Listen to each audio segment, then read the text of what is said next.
기어 돌아다니기 싫어하더니 아주 그냥 잘 됐구나. 할렐루야 샬롬 하고 우리 인사합니다. 할렐루야 샬롬 샬롬 샬롬 샬롬 샬롬. 하나님 사랑합니다. 여러분 주 안에서 사랑합니다. 오늘 베드로전서 1장 1절에서 5절 우리를 거듭나게 하신 하나님 우리에게 소망을 주셨죠. 네, Give us new birth into living hope 이렇게 말씀하고 있습니다.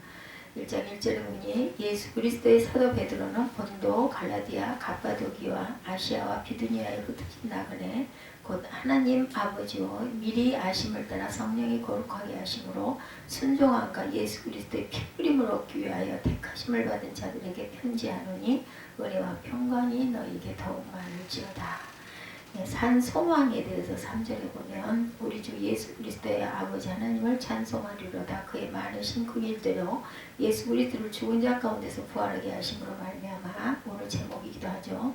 우리를 거듭나게 하사 산 소망이 있게 하시며 썩지 않고 더럽지 않고 쇠하지 아니하는 유업 있게 하시나니 곧 너희를 위하여 하늘에 간직하신 것이라. 너희는 말세에 나타내기로 예비하신 구원을 얻기 위하여 믿음으로 말미암아 하나님의 능력으로 보호하심을 받았다. 이렇게 말씀하죠. 예, 인사 베드로가 흩어져 있는 성도들에게 보낸 서신의 앞부분이기도 합니다. 앞으로 닥치게 될 믿음의 시련을 지혜롭게 극복해라 하고 격려하는 내용이 언급되어 있습니다. 근데 베드로 이러한 공고는 당시 성도들뿐 아니라 오늘 저와 여러분들 이 시대를 살아가는 그리스도인들에게도 적용되는 삶의 지침서이기도 합니다.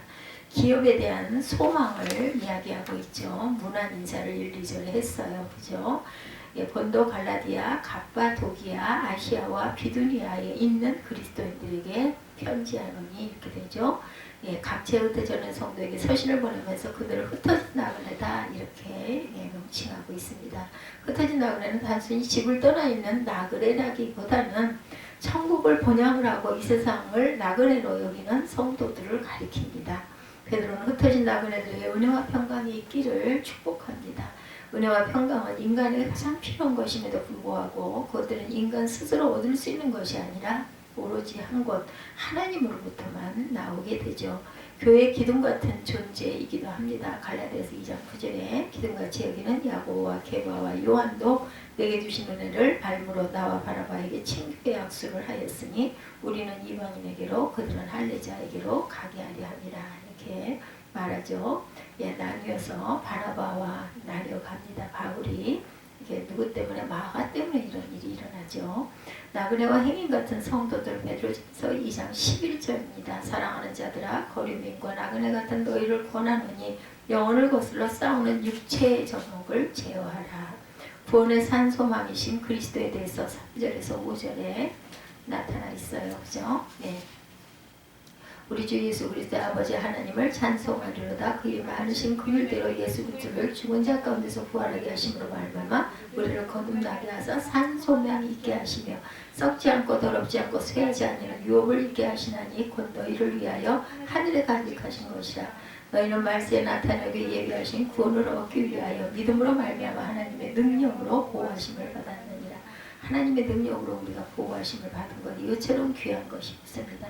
그리스도의 부활에 사시는 고난 중에 처한 성도들에게 인내의 근거가 되죠. 잘 사는 사람이란 미래가 있는 삶, 소망스러운 삶을 사는 사람, 그런 사람들을 가리키죠. 현실적으로 아무리 풍부하고 부유하다 해도 미래가 없고 소망스럽지 못하면 그것을 성공적인 삶으로 평가하기는 어렵습니다. 하나님의 능력이다. 이사야 9장 6절에 보면 한 아기가 우리에게 낳고 한 아들을 우리에게 주신 바 되었는데 그의 어깨에 정사를 메었고 그의 이름은 기묘자라 모사라 전능하신 하나님이라 영존하시는 아버지라 뭐라 그랬어요? 평강의 왕이라 이렇게 증거하고 있어요. 고난을 이기는 원동력 욥기 23장 10절에 보면 내가 가는 길을 그가 아시나니 그가 나를 단련하신 후에는 내가 숭궁같이 나오니라 이렇게 말씀하죠. 하나님의 능력으로 예수 그리스도 평강의 왕이 우리에게 오심으로 우리가 구원을 받게 되고 또한 영생의 생명을 얻게 됐어요. 그리고 고난을 이기는 원동력은 내가 가는 길, 그가 하나님께서 하십니다. 그가 나를 단련하신 후에는 나를 그 순궁같이 나오게 하리라는 그런 은총이 있다. 욥이 이렇게 고백을 하죠. 하늘에 있는 그 기업에 대해서 거듭난 자, 즉 소망을 가진 자는 썩지 않고 더럽지 않고 쇠하지 아니하는 기업을 이어받게 됩니다. 이 기업은 이 땅에 있는 것이 아니라 하늘에 있죠. 4절에 보면 그렇게 고백하고 있습니다. 썩지 않고 더럽지 않고 쇠하지 아니하는 유업을 있게 하시는 곧 너희를 위하여 어디에? 하늘에 간직하신 것이라. 이 기업은 이 땅에 있는 것이 아니라 하늘에 간직되어 있다는 거예요. 이 기업은 우리의 노력에 의해서 얻어지는 것이 아니라 오직 하나님께서 우리에게 값없이 주시는 선물, 구원이죠. 육신의 장막을 떠나기까지 이 세상에 머물러야 하는 우리 성도들은 구별된 하나님의 백성, 거룩한 나라를 유업으로 잇게 될 후사로서 삶을 살아가야 합니다. 이 땅의 것으로는 상상할 수도 없죠. 고린도전서 2장 9절에도 기록된 바 하나님이 자기를 사랑하는 자들을 위하여 예비하신 모든 것은 눈으로 보지 못하고 귀로 듣지 못하고 사람의 마음으로 생각하지도 못하였다 한 것 같으니라. 아멘. 네, 의의 멸류관이 예비되어 있는 성도들입니다. 네, 디모데 후서 4장 8절에 보면 증거하죠. 이제 후로는 나를 위하여 의의 멸류관이 예비되었으므로 주 곧 의로우신 재판장이 그날에 내게 주실 것이며 내게만이 아니라 주의 나타나심을 사모하는 모든 자에게 주신다라고 말씀하셨어요. 성도의 믿음에 대해서 7절에 너희 믿음의 확실함은 불로 연단하여도 없어질 것보다 더 귀하여 예수 그리스도께서 나타나실 때에 칭찬과 영광과 존귀를 얻게 할 것이라 이렇게 말씀하고 있습니다. 예, 시련을 이기는 이런 믿음, 모든 일에는 시당이 있는 가운데 끝이 있습니다. 인생도 끝이 있고 세계도 끝이 있죠. 세계의 종말과 주의 재림은 톱니의 두 바퀴처럼 맞물려 있어서 우리가 어떻게 살아야 할 것인지를 가르쳐 줍니다. 성도들에게 따르는 여러 가지 고난은 하늘에 들어가고자 하는 자들이 반드시 거쳐야만 하는 철로 역정의 터널과도 같아서 이를 피하려고 해서는 안 되겠다. 우리의 믿음을 지켜주시는 하나님은 견고한 보장이 되시죠. 우리는 믿음으로 모든 고난을 이렇게 극복하고 가야 합니다. 온전히 기쁘게 여기라. 야고보서 1장 2절이죠. 너에게 여러 가지 시험을 당하거든 온전히 기쁘게 여기라. 고난은 그의 평강의 열매를 이에 낳게 하죠. 히브리서 12장 11절입니다. 무릇 징계가 당시에는 즐거워 보이지 않고 슬퍼 보이나 후에 그로 말미암아 연단받은 자들은 의와 평강의 열매를 맺느니라. 영혼을 구원하는 믿음입니다. 9절에 보면 믿음의 결국 곧 영혼의 구원을 받으리라. 예, 우리가 거기까지 아까 읽었어요. 인간은 고난의 극한 상황에 처하게 될 때 신앙이나 인격의 진면목이 드러나게 됩니다. 평소에는 잘 구분이 안 되지만 극한 상황에 처하게 되면 참과 거짓이 확연히 구분되어집니다. 믿음은 시련을 극복할 뿐 아니라 영혼을 구원합니다. 믿음의 궁극적인 목표는 영혼의 구원이죠. 우리는 무조건 앞으로 달려가는 사람들이 아니라 분명한 목표를 향하여 달려가야 되죠. 우리의 향방 없이 주먹을 허공을 치는 그런 것이 아니라 목표를 향해서 온전히 바른 길로 달려가야 합니다. 기독교는 구원의 종교입니다. 그리고 그 구원은 믿음으로 말미암습니다. 예, 믿음의 대상은 예수 그리스도이시고 믿음은 하나님의 선물로 인간에게 주어진 것이죠. 하나님의 선물로 주신 것이라고 에베소서 2장 8절에 증거합니다. 너희는 이 은혜에 의하여 믿음으로 말미암아 구원을 받았으니 이것은 너희에게서 난 것이 아니요 하나님의 선물이라. 구원 로마서 1장 16절입니다. 음행하는 자와 혹 한 그릇 음식을 위하여 장자의 명분을 판 에서와 같이 망령된 자가 없도록 살피라. 선지자들이 예언한 구원입니다. 10절에 보면 이 구원에 대하여는 너에게 임할 은혜를 예언하던 선지자들이 연구하고 부지런히 살폈다라고 말하죠. 11절에 자기 속에 계신 그리스도의 영이 그 받으실 고난과 후에 받으실 영광을 미리 증언하여 누구를 또는 어떠한 때를 지시하시는지 상고하니라 말씀하고 있어요. 구원에 대한 예언의 시작은 창세기 3장까지 거슬러 올라갑니다. 하나님은 인류가 죄의 속성을 가지는 그 순간부터 구원을 계시하심으로 인류를 구원하기 시작하셨던 것이죠. 선지자들이 예언한 모든 구원의 내용들은 하나둘씩 차례로 성취되었어요. 성도를 위한 구원의 계시를 비롯하여 모든 계시의 주체자는 인간이 아니라 하나님이시죠. 따라서 우리는 그분이 주신 계시의 권위를 인정하고 의미를 바르게 이해하도록 힘써야 되겠다. 구원을 예언하고 연구합니다. 베드로전서 1장 10절에 오늘 말씀이죠. 그가 만드신 바라 그리스도 예수 안에서 선한 일을 위하여 지으심을 받은 자니 이 일은 하나님이 전에 예비하사 우리로 그 가운데서 행하게 하려 하셨다라고 증거하죠. 모든 민족으로 믿어 순종케 하시려고 로마서 16장 26절입니다. 이제는 나타나신 바 되었으며 영원하신 하나님의 명을 따라 선지자들의 글로 말미암아 모든 민족이 믿어 순종하게 하시려고 알게 하신 바 그 신비의 계시를 따라 된 것이니 이 복음으로 너희를 능히 경고하게 하시겠다라고 말씀하죠. 행실과 말씀에 대해서 15절에 증거하고 있습니다. 모든 행실에 거룩한 자와 얘들아 13절서부터 보면 그러므로 너희 마음에 허리를 동이고 근신하여 예수 그리스도께서 나타나실 때 너에게 가져다 주실 은혜를 온전히 바랄지어다.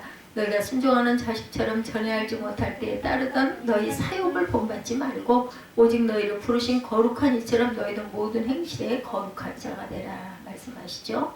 예, 그리고 기록되었을 때 내가 거룩하니 너희도 거룩할지니라 하셨느니라. 유명한 말씀이죠. 베드로전서 1장 16절의 말씀입니다.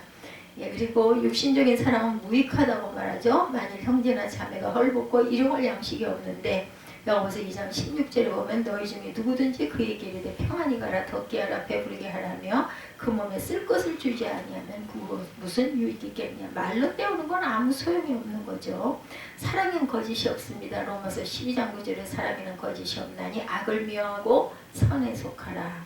하나님의 말씀에 대해서 23절에 증거하고 있습니다. 17절부터 외모로 보시지 않고 각 사람 행위대로 심판하시는 일을 너희가 아버지라 부른즉 너희가 나그네로 있을 때를 두려움으로 지내라.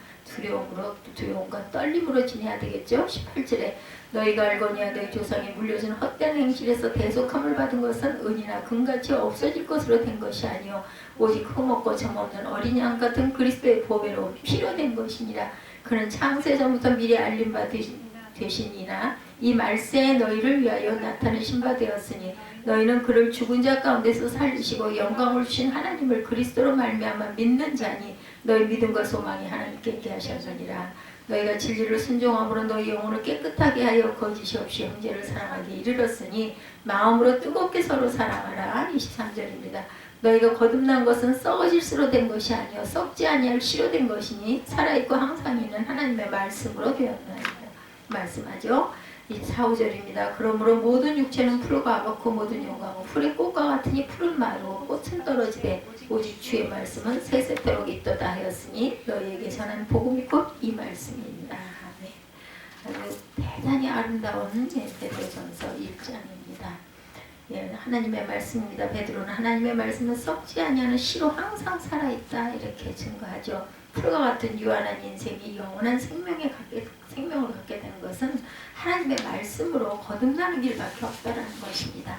하나님의 말씀은 세세토록 존재합니다. 모든 성도들에게 전파된 복음이 곧 하나님의 말씀이라고 베드로는 말하고 있습니다.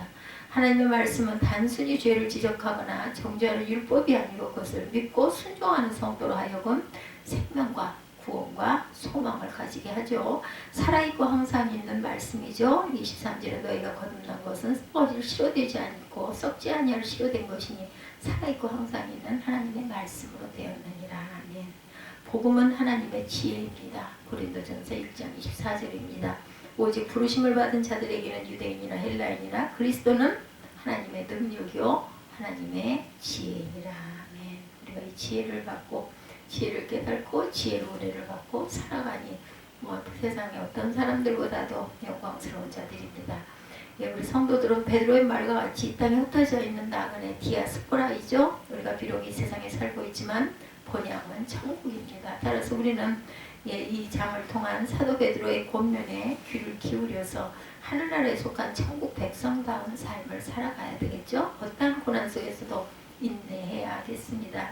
예, 베드로의 첫 번째 서신인 베드로전서의 권면을 통해서 우리가 은혜를 나누고 있습니다. 사도시대에는 요즘과 같은 우편제도가 없었어요. 그죠? 순전히 인편으로 서신을 주고받았어요. 그리고 비둘기가 또 전령사 역할을 하기도 했죠. 사도의 편지 역시 누군가가 직접 소아시아의 교회들을 방문해서 아마 전해주었을 것입니다. 사도는 이 서신을 받아볼 사람들에 대하여 본도, 갈라디아, 갑바도기아, 아시아와 비두니아에 흩어진 나그네들이다 이렇게 말하고 있습니다. 여기 열관 지명들은 소아시아의 여러 주를 말하고 있죠. 이로써 사도 당시에 이미 소아시아 전 지역에 교회들이 세워졌음을 우리가 알 수 있습니다. 이 서신에 기록된 몇 가지를 근거로 편지를 받아보았던 성도들이 유대인들이 아니라 이방인들이었을 것이라고 생각하죠. 첫째, 모세의 율법에 대한 언급이 없습니다. 베드로전서 1장에는. 둘째는 너희가 전에는 백성이 아니더니 이제는 하나님 백성이다. 그러니까 선민이 아니에요. 선택된 백성이 전에는 아니었는데 이제는 하나님의 백성이라고 말하죠. 2장 10절에 보면 너희가 전에는 백성이 아니더니 이제는 하나님의 백성이요 전에는 긍휼을 얻지 못하더니 이제는 긍휼을 얻은 자이라. 선택되었다라는 거 이제야 선택이 되었다. 베드로전서 4장 3절에 너희가 음란과 정욕과 술취함과 방탕과 연락과 무법한 무상숭배를 하여 이방인의 뜻을 쫓아 행한 것이 지나간 때에 조카도다고 한 말씀의 9절에서도 이방인들일 것이다 라는 걸 우리가 짐작할 수가 있다.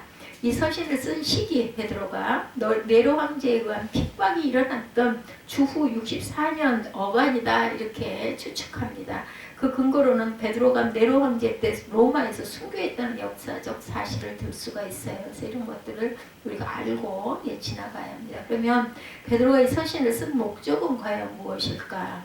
이것은 서론에 언급한 대로 박해받은 그리스도인들을 위로하고 격려해서 핍박 가운데서도 믿음을 굳게 지키고 하나님의 백성답게 거룩하고 선한 삶을 살도록 하기 위함이었죠. 특히 사도 베드로는 박해 중에 있는 그리스도인들에게 예수 그리스도의 영광스러운 재림을 소망하라 이렇게 격려합니다. 그는 이 소망을 일컬어 죽은 소망이 아니라 무슨 소망? 리빙 호프 산 소망이라고 증거하죠. 우리가 이 편지를 읽을 때 잊지 말아야 할 것, 기독교 역사상 가장 박해가 심했던 시기에 기록되었다는 것을 알아야 합니다. 로마 제국이 처음부터 그리스도인을 핍박한 건 아니었어요. 주후 64년 7월 19일에 로마 대화재가 일어나기 전까지는 핍박이 거의 없었어요. 그런데 로마 제국은 기독교에 의하여 별 관심도 갖지 않았습니다. 주로 유대인들에 의한 것이었고 핍박은 로마 대화재 이후에 사정이 달라지죠. 네로가 이것을 그리스도인들이 불을 방하에 질렀다라고 이렇게 모함을 함으로 인하여서 그리스도인들에게 핍박이 시작이 됩니다. 로마 대화재 이후에 로마 시민인 사이에 대화재의 주범이 네로라는 소문이 걷잡을 수 없이 퍼져나가게 되자 네로는 자기 혐의를 다른 데로 돌리고 로마 시민의 분노를 가라앉히기 위해서 그리스도인들을 희생양으로 삼기로 작정을 합니다. 그리스도인들이 사람을 죽여 그 고기와 피를 먹는다라는 소문을 퍼뜨리고 또한 이 세상에 불로 심판을 받을 것이라는 교리를 로마 대화재와 연관을 시킵니다. 이렇게 모함을 받은 거죠. 그리하여 맹렬한 박해가 시작이 되죠. 그것들 잡아 죽여야 된다 이렇게 됐겠죠. 네로는 잔인한 방법으로 그리스도인들을 처형했고 그리스도인들에게 성질을 뒤집어 씌워 기둥에 묶어놓고 불을 붙여서 정언을 밝히는 횃불로 사용하였는가 하면 양이나 염소 가죽을 입힌 다음 냄새들을 풀어서 물어 찢어 뜯어먹게 합니다. 참수를 하거나 십자가에 못 박아 죽이기도 했습니다. 심각한 것은 네로에 의해 시작된 핍박이 일시적인 것이 아니라 그 이후에도 계속되었다라는 것. 주후 68년에 네로가 자살한 후에도 그리스도인들에 대한 박해가 멈추지 않았고 오히려 로마 제국의 전 지역으로 퍼져나가게 됩니다. 네로가 시작한 기독교에 대한 핍박은 10명의 황제에 의해 약 250년 동안이나 계속되었어요. 그러나 기독교인들이 순교를 면할 길이 전혀 없었던 것은 아니었어요. 트리안 황제의 친구이자 비두니아의 총독이었던 폴리니는 그리스도인들의 남을 해치지 않고 국법을 충실히 지킨다는 것을 잘 알고 있었습니다. 그러므로 그는 그리스도인들에 대하여 비교적 관대한 처리 방침을 정합니다. 먼저 그리스도인들이 끌려오면 그대는 그리스도를 아는가? 라고 질문을 합니다. 그리스도인인가? 라고 질문을 합니다. 만일 그 사람이 그렇다고 시인하면 형벌로 위협을 한 뒤 두세 번 다시 묻습니다. 이렇게 여러 번 물은 것은 처형을 면할 기회를 주기 위하여 그렇죠. 이때 자기가 그리스도인이 아니라거나 로마 황제의 신전에 가서 황제의 상하 때 향한 살음을 배교하였음을 증명하면 그 사람은 즉시 석방을 해줍니다. 그러나 끝까지 그리스도인기를 고집하는 사람은 사형에 처하죠. 당시 그리스도인은 항상 기독교에 대한 악의를 가진 사람들에 의해 고발당할 위험을 안고 살았어요. 고발당하지 않으면 무사히 지낼 수 있지만 일단 고발을 당하면 죽음을 각오하지 않으면 안 되었다고 합니다. 이 같은 당시의 사회적인 정황을 염두에 두고 사도의 서신을 우리가 읽어야 되겠다. 베드로는 극심한 박해 중에서 믿음을 지켜나가는 그리스도인들을 격려하고 격려해야 되겠죠. 이런 경우에 소망을 주기 위해서 이 서신을 보낸 거예요. 아주 서신이 일장이 엄청 감동 있고 아름답죠? 우리는 사도가 이 서신을 써보낸 당시에 소아시아의 5주의 그리스도인의 수가 얼마나 되었는지 알지 못해요. 다만 교회가 탄생한 지 한 세대만한 로마 제국의 전 지역의 복음이 전파돼 교회가 세워졌다는 사실에 놀라움을 금치 못합니다. 이는 성령 충만한 사도들과 초대 그리스도인들이 열심히 복음을 전한 결과라고 해야 되겠죠. 이제 사도의 말씀을 살펴봅니다.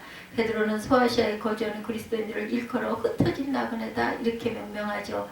인생을 나그네에 비유한 것은 기독교의 전유물이 아니죠. 세인들도 인생을 나그네로 말하기 좋아합니다. 보통 사람들도. 다만 그들은 어디서 와도 어디로 가는지 알지 못하는 나그네지만 그리스도인들은 하늘 본향을 향해 가는 나그네인 것을 우리가 압니다. 차이점이죠. 히브리서 11장에 보면 선민의 조상 아브라함과 이삭과 야곱이 약속의 땅 가나안에 살면서도 일생 동안 장막에서 지낸 이유를 설명하고 있어요. 9절에 보면 11장 9절에 보면 믿음으로 저가 위방에 있는 것까지 약속하신 땅에 우거하여 동일한 약속을 유업으로 함께 받은 이삭과 야곱으로 더불어 장막에 거하였으니 10절에 이는 하나님을 경영하시고 지으실 터가 있는 성을 받았습니다. 히브리서 11장 9절 10절입니다. 예, 우리 역시 믿음의 조상들처럼 언제나 나그네 의식을 갖고 살아가야 되죠. 세상 사람들은 인생의 궁극적인 목적지를 알지 못하고 현실에 몰두하며 살아가요. 예, 그러나 그리스도인들은 하나님 아버지께서 기다리시는 하늘 본향을 향하여 가는 나그네라는 의식을 갖고 삽니다. 세상 사람들은 구름같이 정처 없이 흘러가는 나그네로 이 땅의 것만 바라보며 살지만 그리스도인들은 영원한 천국을 향하여 가는 그러한 나그네들이죠. 빌립보서 3장 20절에 오직 우리의 시민권은 어디에 하늘에 있는지라 거기서 구원하는 자 곧 주 예수 그리스도를 기다린다 이렇게 증거하고 있어요. 예, 이처럼 자기가 하늘 본향을 향해 가는 나그네의 사실을 분명하게 아는 그리스도인들은 허탄한 세상 일에 세월을 허성하지 않고 오직 하나님을 경외하면서 믿음으로 살아가야 되겠죠. 그뿐 아니라 자기가 나그네인 것을 아는 그리스도인은 핍박을 받고 어려운 일을 만날지라도 결코 낙심하지 않습니다. 예, 우리 가운데 어디 여행 가도 돈을 잃어버린 경험 하신 분들도 계실 거예요. 예, 여정은 아직 남아있는데 경비가 얼마 남지 않죠. 신용카드도 없고 온라인으로 송금을 받을 수도 없다면 우리가 어떻게 할 것인가. 방법은 돈을 아껴 쓰는 것이죠. 하루 세 끼 먹던 거 2끼로 줄이고 호텔에서 나와서 여인숙을 이용하고 아니면 렌트카를 반납하고 버스를 타거나 걸어 다녀야 합니다. 그렇다고 아이고 내 팔자야고 한탄할까요? 그렇지 않죠. 집에 돌아가면 이야기거리가 많겠구나. 그러면서 기꺼이 또한 고생을 감내하기도 한다는 거죠. 이처럼 영원한 본향을 향해 가는 그리스도인들은 이 땅에서 고난이 있다 할지라도 세상 사람들처럼 억울해할 것이 없어요. 우리는 가는 도중이니까. 왜냐하면 지상의 삶이 나그네의 길임을 우리가 알기 때문이라는 것이죠. 성도들은 이 땅에서 집 한 칸 없어도 낙심할 것이 없습니다. 왜냐하면 하나님 아버지께서 기다리시는 천국에 들어가는 훌륭한 저택이 준비되어 있기 때문입니다. 주님을 위해 받은 핍박도 두려워하지 말아야 되죠.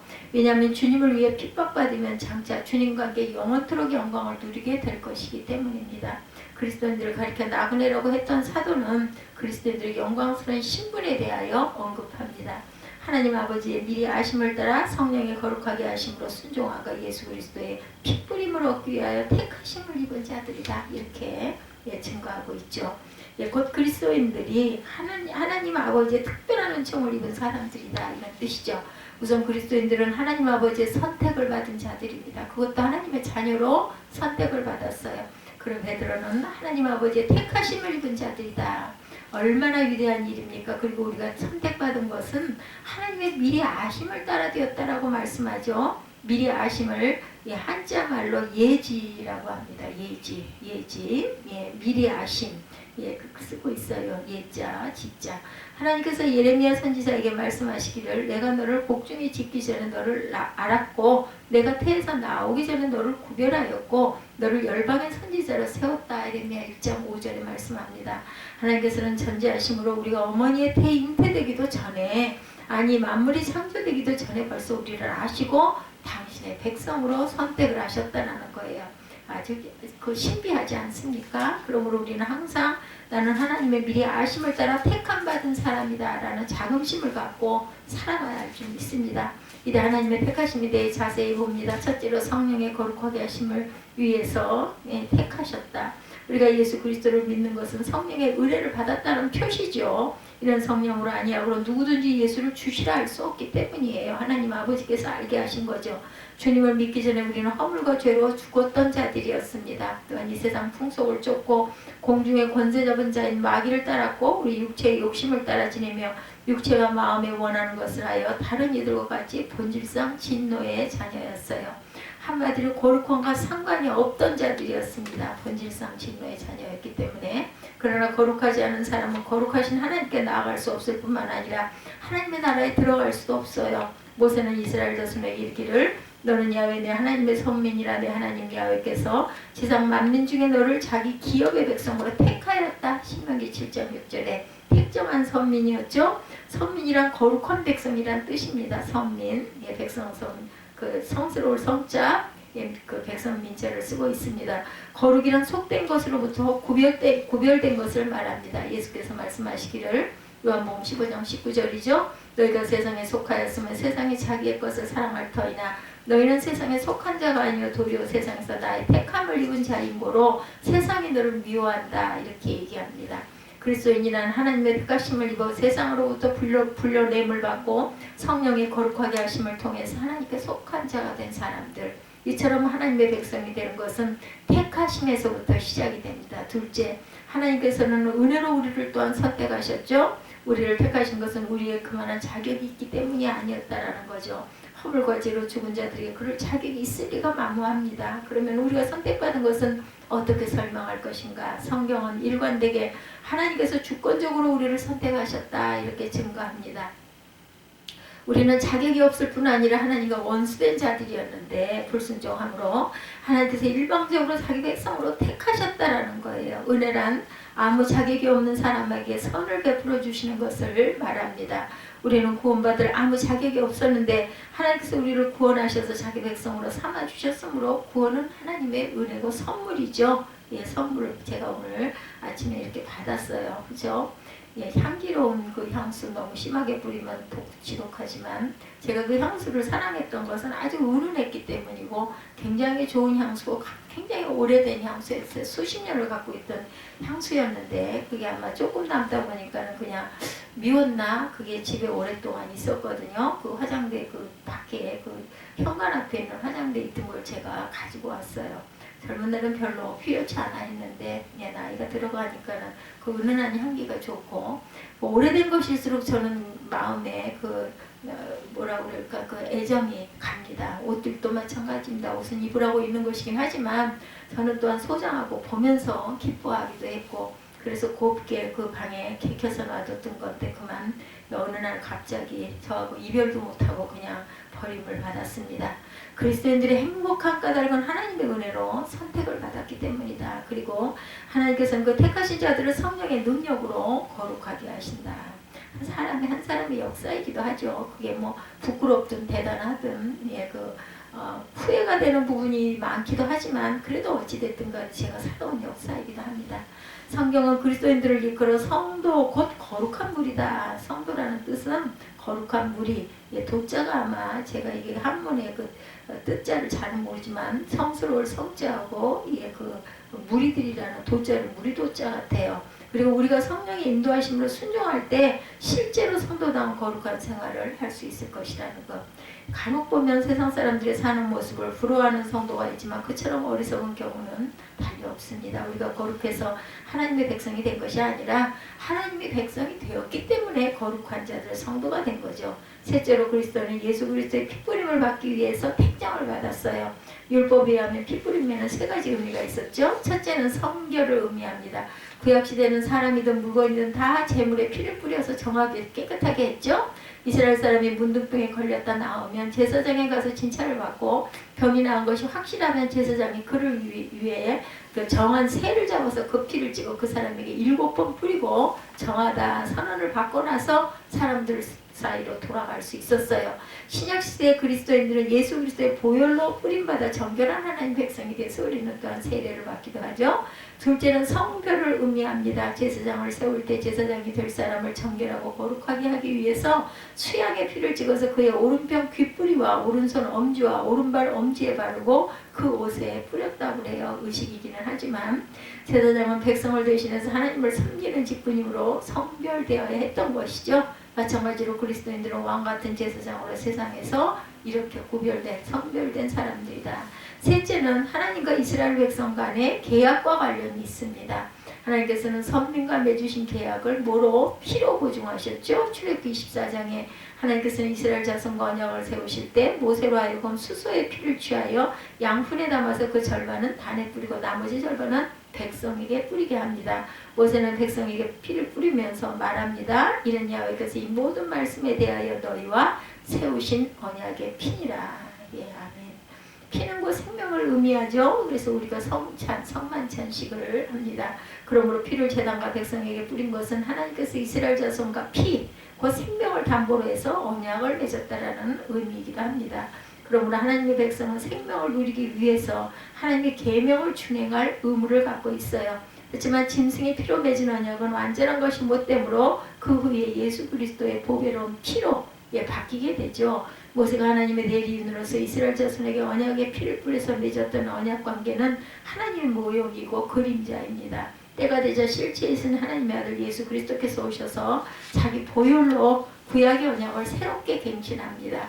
그리스도인들은 이 새 언약의 대상이고 수혜자들입니다. 우리가 하나님 중심으로 살고 그 말씀을 순종해야 하는 이유 다른 데 있지 않고 우리가 그리스도의 피뿌림을 받은 사람들이기 때문이다. 우리의 육체에 뿌려진 것이 아니라 우리의 심령에 뿌려졌어요. 그래서 이전에 하나님을 반역하고 불순종했던 우리가 자원해서 하나님께 복종하는 순종하는 자들이 되었죠. 이제 그리스도인들에게 주신 산 소망에 대해서 봅니다. 베드로는 말씀하기를 우리 주 예수 그리스도의 아버지 하나님이 그 많으신 그 일대로 예수 그리스도를 죽은 자 가운데서 부활하심으로 말미암아 우리를 거듭나게 하사 산 소망에 있게 하셨다라고 증거하죠. 사도가 강조하는 것은 예수 그리스도의 부활입니다. 예수 그리스도께서는 죽은 자 가운데서 부활하셨기 때문에 우리 구주가 되셨어요. 만일 예수께서 십자가에 못 박혀 죽는 것으로 끝났다면 우리의 구주가 되지 못하셨을 것이고 하나님의 아들로 인정받지도 못했을 거예요. 죽음에서 살아나지 못하셨다면 예수께서도 우리와 마찬가지로 죄인이라고 할 수밖에 없죠. 이렇게 볼 때 예수님의 부활은 복음의 핵심이 아닐 수 없습니다. 그래서 십자가의 부활과 그리고 우리의 구원과 부활 이것이 십자가의 도예요. 예, 더구나 하나님께서 예수 그리스도의 부활을 통해서 그를 믿는 우리를 거듭나게 하시죠.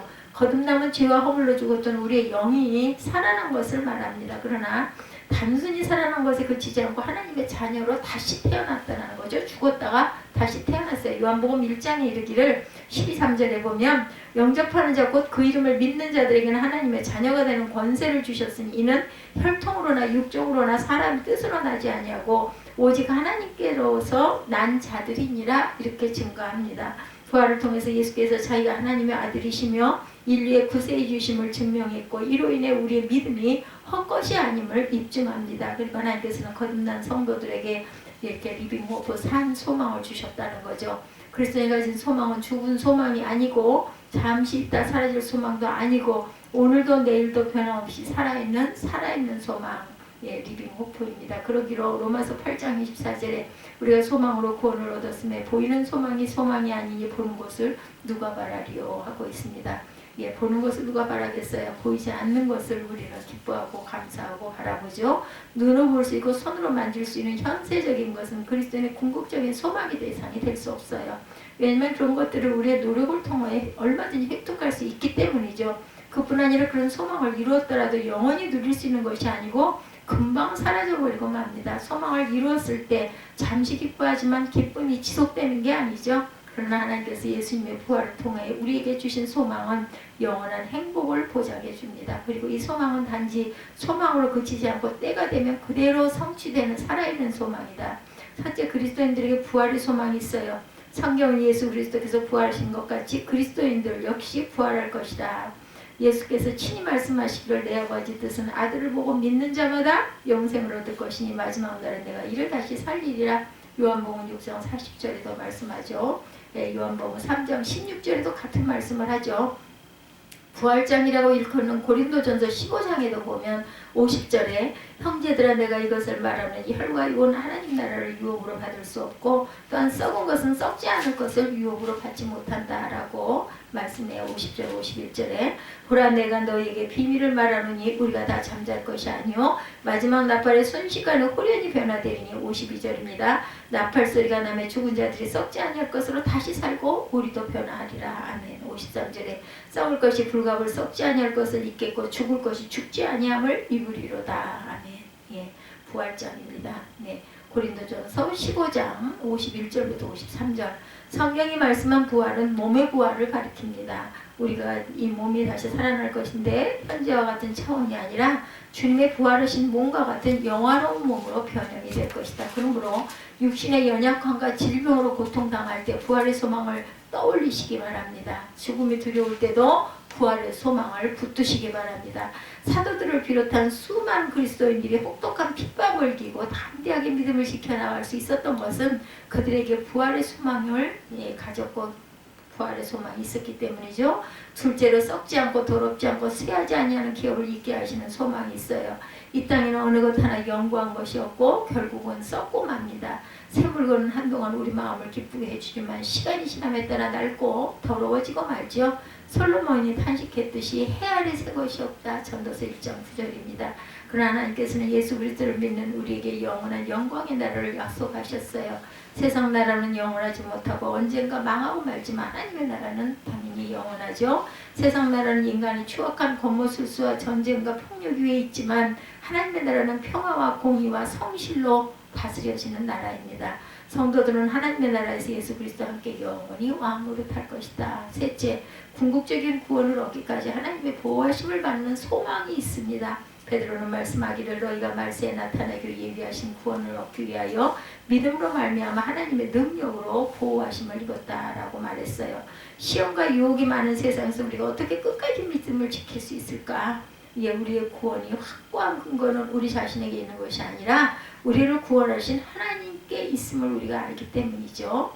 예수께서 말씀하십니다. 요한복음 10장 28절에 보면 저희에게 영생을 주노니 내가 저희에게 영생을 주노니 영원히 멸망지 아니할 터이요 또 저희를 내 손에서 빼앗을 자가 없다. 저희를 주신 내 아버지는 많이보다 크심에 아무도 아버지 손에서 빼앗을 수 없느니라 라고 말씀하고 있습니다. 요한복음 10장 28절 29절에 계속 말씀하죠. 또한 바울은 말씀하기를 너희 속에 착한 일을 시작하신 이가 그리스도 예수의 날까지 이루실 줄을 우리가 확신한다. 빌립보서 1장 6절이죠. 그러므로 성도들이 우리의 구주시며 선한 목자이신 예수 그리스도께서 그 크신 능력으로 보호하셔서 영원한 하나님의 나라에 들어가게 하실 것을 소망하는 저와 여러분들이 또한 되셔야 되겠죠. 베드로는 폭군 네로 시대에 핍박받는 그리스도인들을 격려하기 위해서 그리스도의 재림과 성도의 특권과 부활과 영생의 소망에 대해서 말했습니다. 현재 우리는 핍박이 없는 시대를 살고 있는데 이제 질병 때문에 두려움을 가지고 있는 그러한 시대를 가고 있어요. 역사상 유래를 찾기 어려울 만큼 믿음을 지켜나가기 어려운 시대를 또한 살아갑니다. 이렇게 핍박이 없는데도 불구하고 핍박 대신 세속의 물결이 홍수처럼 밀려오는 온갖 미혹이 그리스도인들을 공격하고 보암직하고 먹음직하고 그죠? 그럼직한 그런 것들을 따라가게 만듭니다. 그러나 우리는 베드로의 권면을 마음에 새기고 주 예수 그리스도의 아버지 하나님을 믿는 믿음 위에 견고하게 서서 부활의 산 소망을 가지고 살아가야겠어요. 하나님께서 성령의 능력을 성도들에게 부어주셔서 나그네 길을 끝까지 완주하는 순간까지 마귀의 시험과 세상의 유혹을 물리치고 영원한 하나님의 나라에 들어가게 하시기를 주님의 이름으로 축원합니다. 오늘은 베드로전서 1장 1절에서 5절의 그러한 그 내용으로 우리에게 산 소망을 주신 하나님 아버지의 은혜, 하나님께서 주신 선물에 대해서 우리 같이 함께 말씀을 나눴습니다. 우리를 거듭나게 하사이죠. 예수 그리스도의 사도 베드로는 본도 갈라디아 갑바도기아 아시아와 비두니아에 흩어진 나그네 곧 하나님 아버지의 미래하심을 따라 성령이 거룩하게 하심으로 순종함과 예수 그리스도의 피뿌림을 얻기 위하여 택하심을 받은 자들에게 편지하노니 은혜와 평강이 너에게 더욱 많을지어다. 3절이죠. 우리 주 예수 그리스도의 아버지 하나님을 찬송하리로다. 그의 많으신 긍휼대로 예수 그리스도를 죽은 자 가운데서 부활하게 하심으로 말미암아 우리를 거듭나게 하사 산 소망이 있게 하시니. 예, given us new birth into a living hope입니다. 썩지 않고 더럽지 않고 쇠하지 아니하는 유업을 있게 하시다니 곧 너희를 위하여 하늘에 간직하신 것이라. 너희는 말세에 나타내기를 예비하신 구원을 얻기 위하여 믿음으로 말미암아 하나님의 능력으로 보호하심을 받느니라. 아멘. 축도로 예배를 마치도록 합니다. 지금은 우리 주 예수 그리스도의 은혜와 아버지 하나님의 크신 사랑하심과 보혜사 성령님의 내주 교통 충만케 하시니 아버지 우리에게 산소망을 주신 하나님 은혜에 감사하며 끝까지 완주하기를 결심하고 다짐하고 보이지 않는 것을 바라볼 줄 아는 그 소망을 기뻐하기를 원하는 하나님의 사랑하는 아들, 딸, 죄종 하나님이 기뻐하시는 하나님의 교회 머리머리 위에 지금부터 영원토록 함께 계실지어다. 아멘.